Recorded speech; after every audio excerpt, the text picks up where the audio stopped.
When I got to the family house that Saturday, the lawn was already full. A row of identical silver SUVs lined the driveway like soldiers, and pastel balloons tangled in the trees near the front porch. It was the kind of party that made people whisper, "They must have money," even if it was all put on credit. I parked on the street, far enough that my heels clicked too long on the pavement.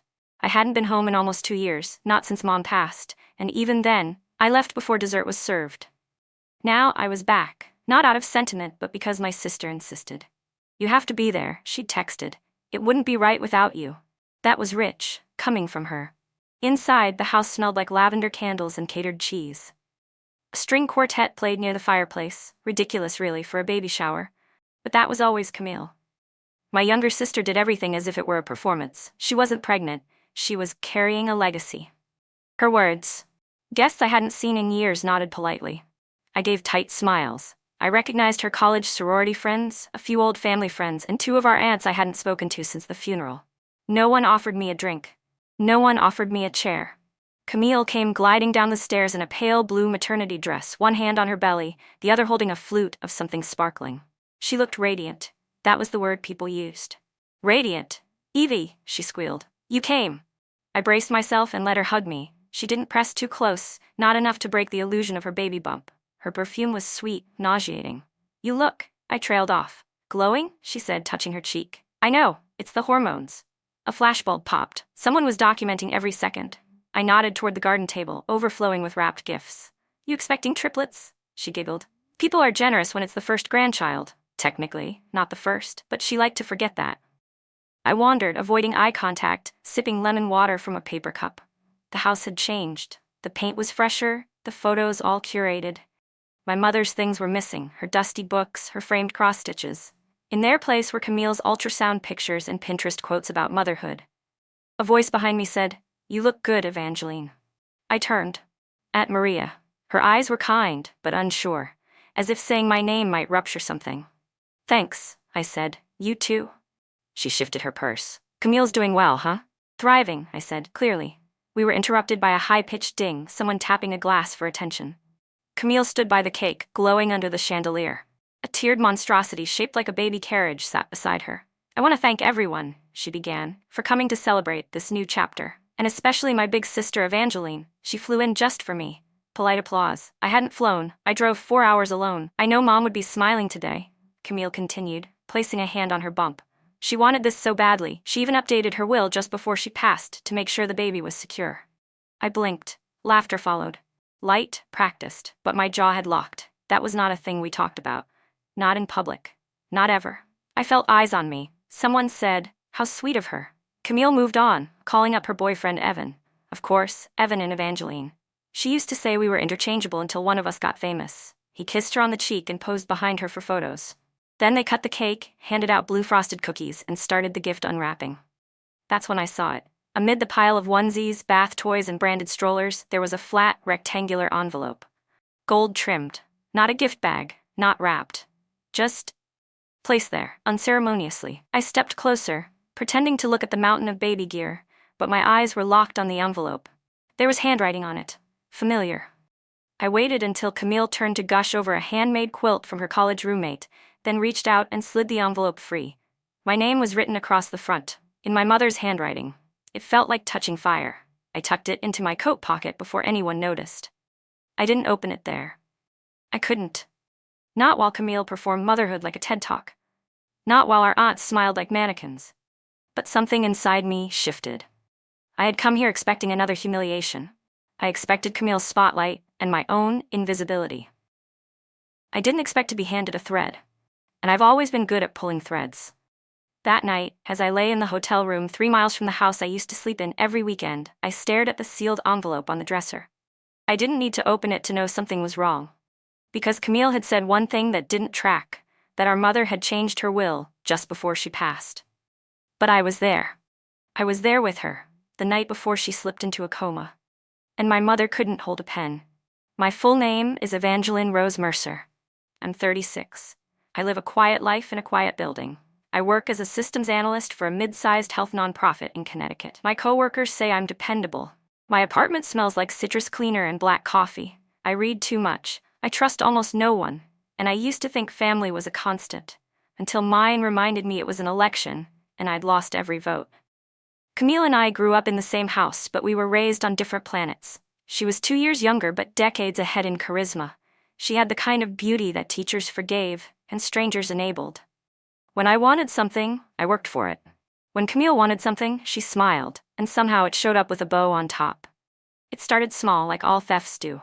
She'd fake being sick and guilt Mom into skipping my recital. She'd cry that her shoes didn't fit, then borrow mine for the year. And when Dad left, quietly, completely, in a way that required no explanation, Camille took that absence and rewrote it as her own private tragedy.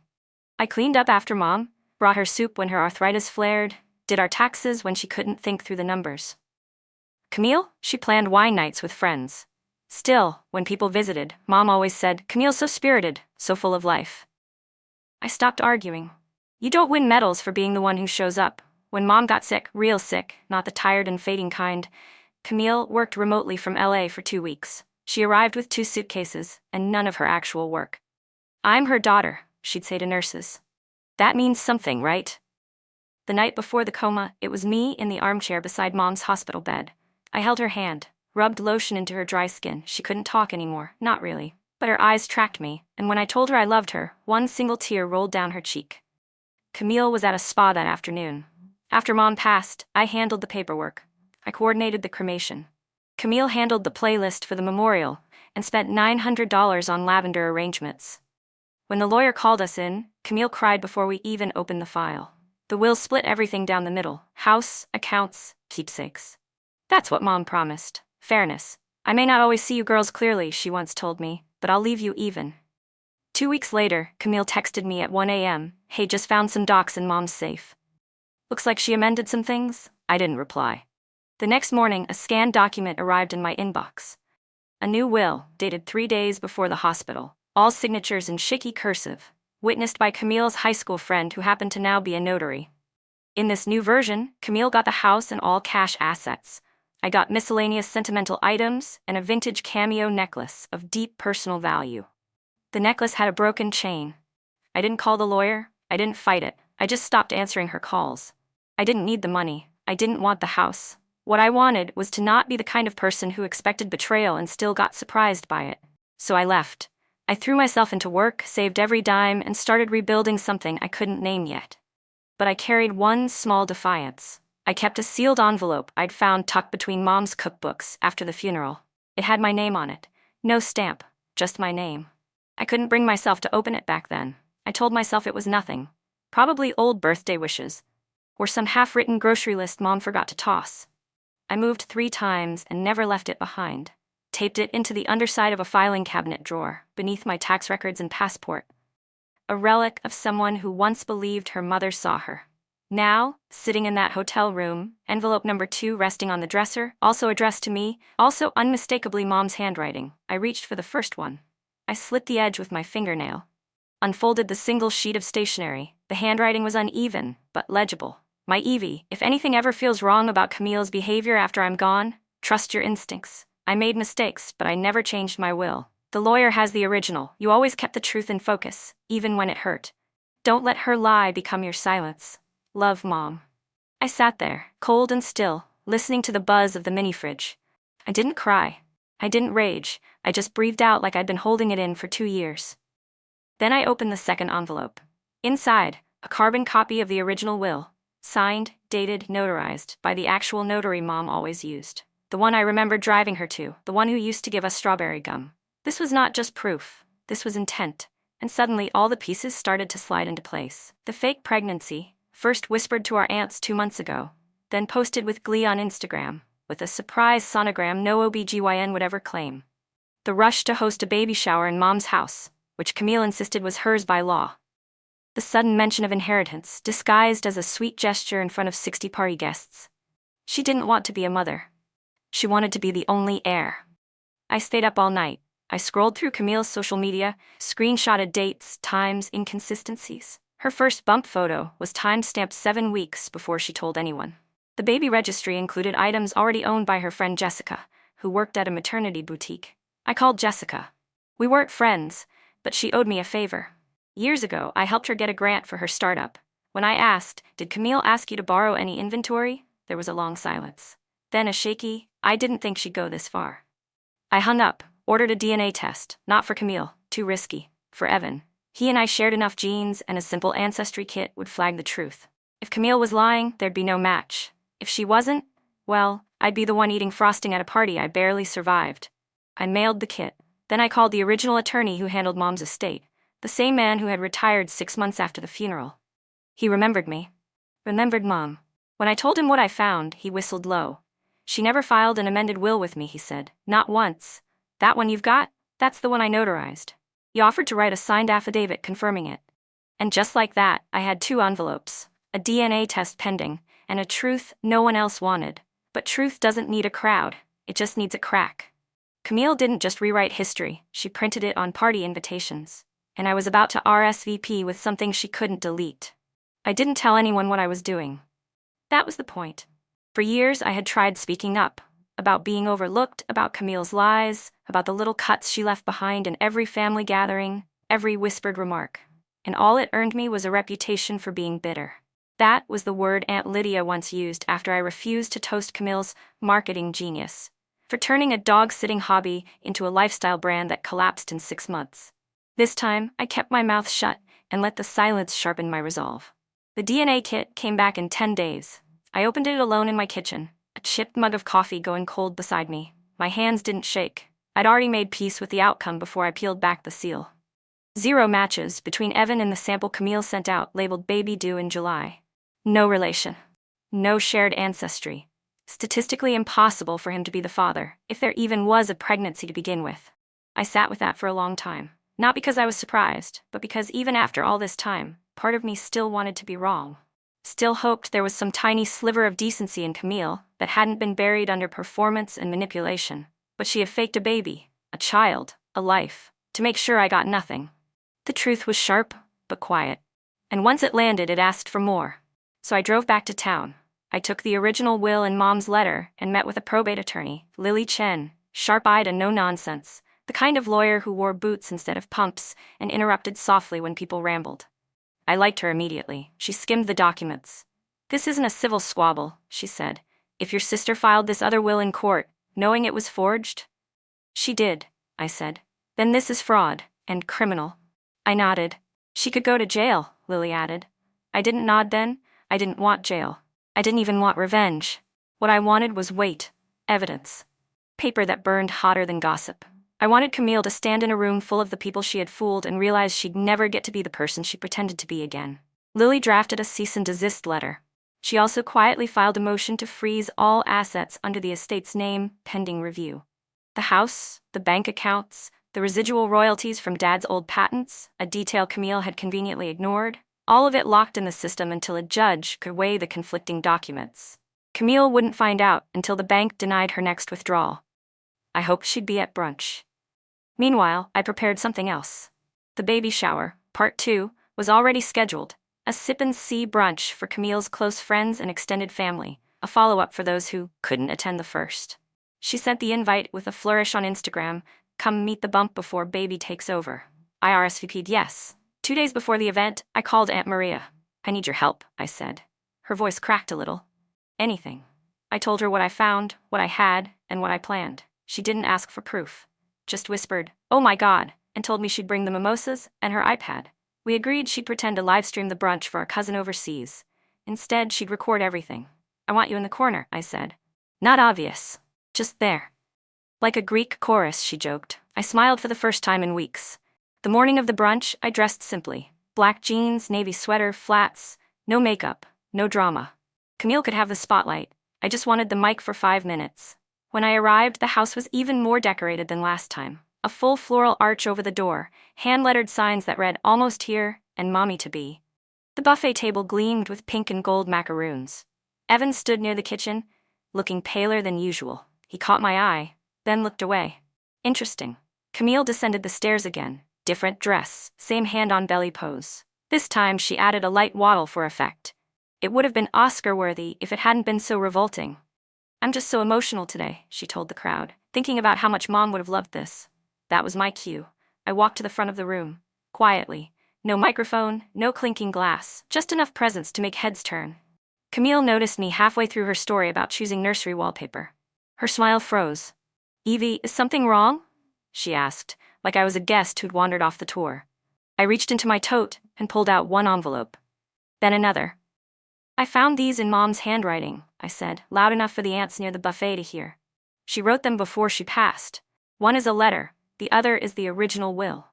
The room hushed, even the background music paused. Someone must have knocked the speaker. Camille's mouth twitched. "Evie, this isn't the time." "I think it is." I opened the letter. Read the paragraph aloud. My voice didn't shake, my hands didn't shake. Then I held up the DNA test printout. "And this says Evan isn't related to the baby you've been talking about."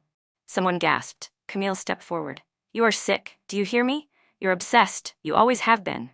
"No," I said. "I just paid attention." I turned to Evan. "You want to tell them?" I asked. His mouth opened, closed, opened again. "She said it was early," he mumbled. "Said she didn't want to go to the doctor yet because of bad luck." Camille's eyes went wide. "Evan?" He stepped back. Aunt Maria's iPad was steady in her lap. I didn't need to say anything else. I handed the envelopes to Camille. Let her feel the weight. She didn't open them, just stood there, shaking, then stormed up the stairs, muttering something about needing a moment. The room stayed frozen for a beat. Then, like dominoes, people started gathering their coats. Evan lingered, but when I turned toward him, he left too. Aunt Maria hugged me on the way out. "Your mom would have been proud," she whispered. I didn't know if that was true, but I hoped it was. I sat in the living room after everyone left, the house suddenly echoing. The balloon arch drooped, the cookies dried out. Camille never came back down. And for the first time in years, I felt full. I stayed seated on the edge of the tufted beige couch long after the final car door slammed shut outside. The baby shower had ended in silence, not celebration. No cake was cut this time. No final selfies. Just a quiet, unsettling dispersion of guests who didn't know where to place their smiles. I watched as sunlight crept through the windows, shifting over the floor strewn with gift wrap and deflated expectations. No one came down from upstairs. Camille had disappeared the moment her curated illusion cracked. It was almost funny. She'd built this world, hand-painted invitations, rented champagne flutes, branded baby onesies with "Future CEO" printed in gold, on top of a lie so hollow that the first gust of truth blew it to pieces.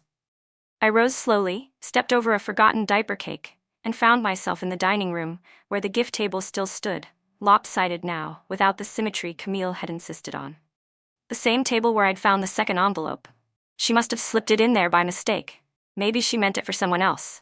Maybe it was part of a narrative she was trying to control, only to forget that real paper, real handwriting, had power that filters and captions couldn't match. On instinct, I looked up the staircase. Still no sound. My phone buzzed. A message from Aunt Maria. Uploaded the video to a private drive, in case she tries to spin it. Of course she would. I'd known Camille long enough to know her first instinct wasn't remorse, it was repair. Not of the damage she caused, but of her image. She would cry to friends, say I ambushed her, say grief makes people do strange things. But this wasn't grief, it was greed. I made my way into the kitchen. The fridge still buzzed. A leftover charcuterie board sat sweating on the counter. I grabbed a bottle of water, twisted the cap with more force than necessary, and drank half of it in one go. I should have left then, but I wanted to hear her say it. Not for revenge, not for drama, for clarity. I climbed the stairs. The door to Mom's old bedroom, the one Camille had claimed as hers, was slightly ajar. I knocked. Nothing. I pushed it open. She was sitting on the bed, still in her maternity dress, still clutching her phone like a lifeline. Mascara ran down one cheek. Her fake belly had been discarded beside her, half deflated. A grotesque balloon now, rather than a symbol. She didn't look up. "I'm not here to scream," I said quietly. She laughed, a small, brittle sound. "You didn't have to. You gutted me with paperwork. You gutted Mom with paperwork. I just returned the favor." Camille finally looked up. "Do you think I wanted to fake a baby? Do you think this was fun for me?" "You wanted everything," I said. "You just didn't want to earn any of it." Her eyes flickered. She stood up, wobbly without her performance aid. "She always made you feel superior," Camille hissed. "Like you were the adult in the room, like you were the saint, and I was just glitter. You were her daughter, like I was. That should have been enough." "She told me once that she worried about you being lonely," Camille said, voice rising. "That you didn't know how to need people. That's why she left me the house."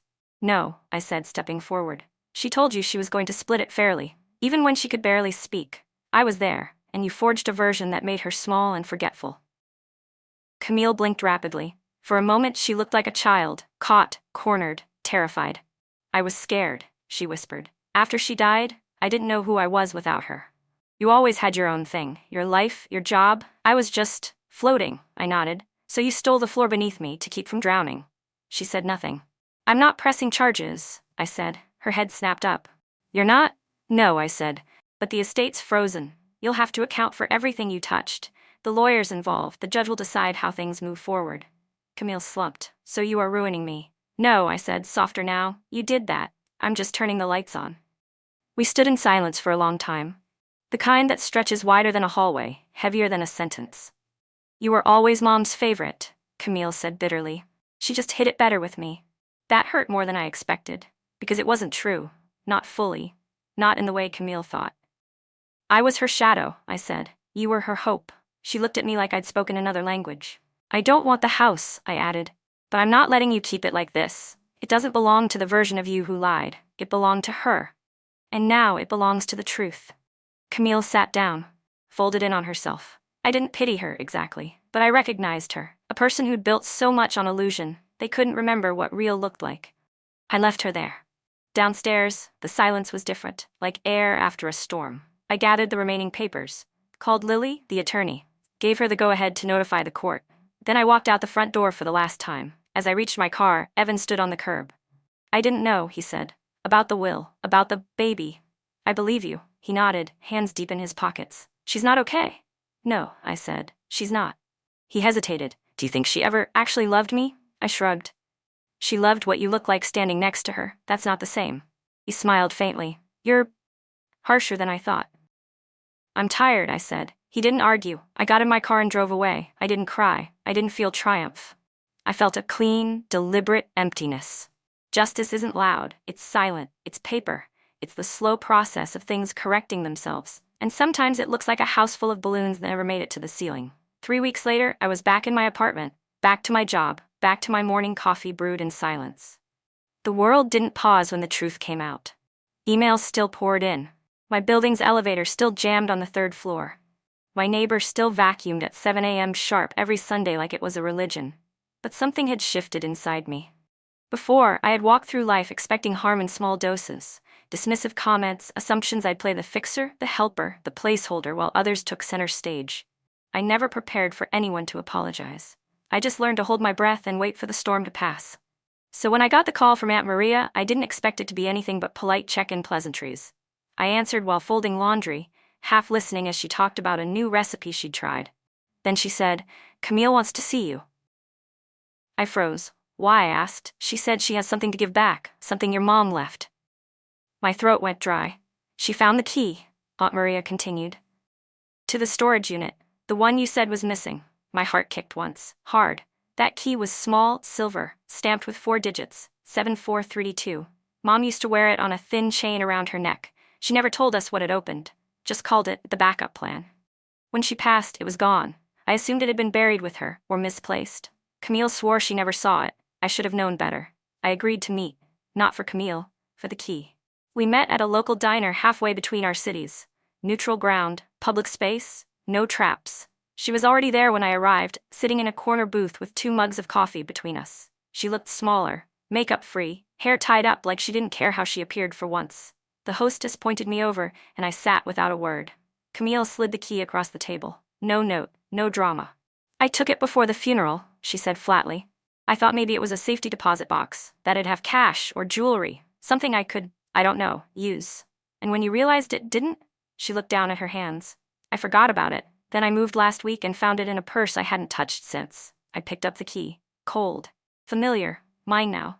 I'm not here for a reunion, I said. I know. The waitress came by. Camille ordered pie. I asked for nothing. Camille exhaled. You win, okay? You got the will. The house is locked up in probate. Evan left. My friends think I've had a breakdown. You got everything.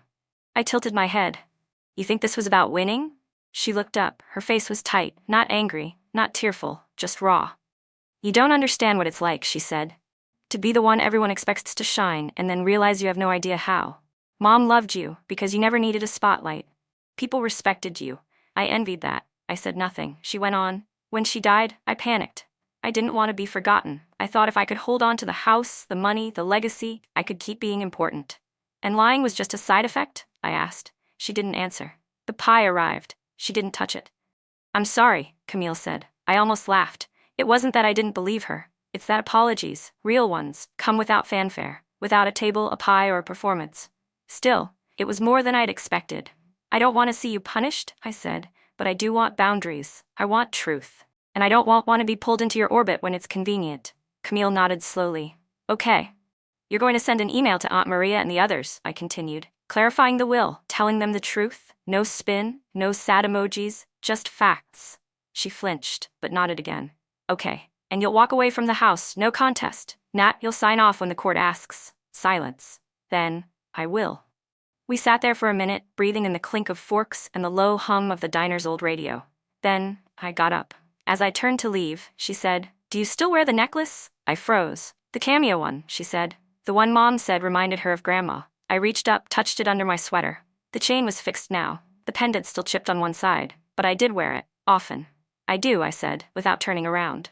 Outside, the air was cold, bright, clean in that late winter way.